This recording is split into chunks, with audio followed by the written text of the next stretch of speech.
Hi guys, welcome back to my channel. আজকে আমি তোমাদের সাথে চলে এসেছি আরেকটি আনবক্সিং ভিডিও শেয়ার করতে।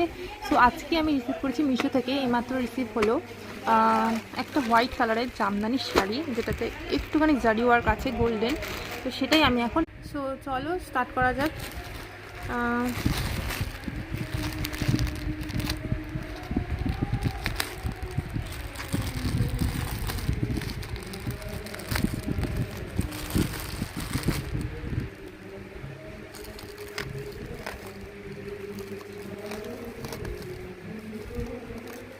আমি নিয়েছিলাম একটা মিডিয়াম সাইজের।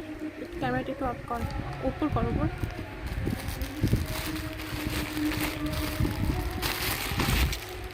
তো এই হচ্ছে শাড়িটা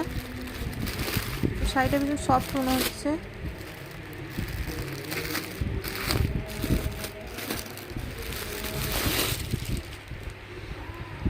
যেরকম এক্সপেক্ট করেছিলাম ওরকমই গাইস, অনেকটাই ভালো। এই হোয়াইট কালারের জামদানি শাড়িটাকে তোমরা যদি কোনো পিঙ্ক বা পার্পল ব্লাউজ দিয়ে পেয়ার করো, অথবা স্কাই বা ফিরোজা কালারের ব্লাউজ দিয়ে পেয়ার আপ করো, এটা খুবই ভালো লাগবে। অথবা রেডও এটার সাথে খুবই ভালো যাবে। সো তোমাদের এই ভিডিওটি কেমন লাগলো? পারচেসটি আমি মিশো থেকে করেছি। তোমাদের এই মিশো হলটা কীরকম লাগলো আমাকে অবশ্যই জানিও কমেন্ট বক্সে। থ্যাংক ইউ, দেখা হবে নেক্সট মিনি ব্লগে। ততক্ষণে টাটা, বাই বাই।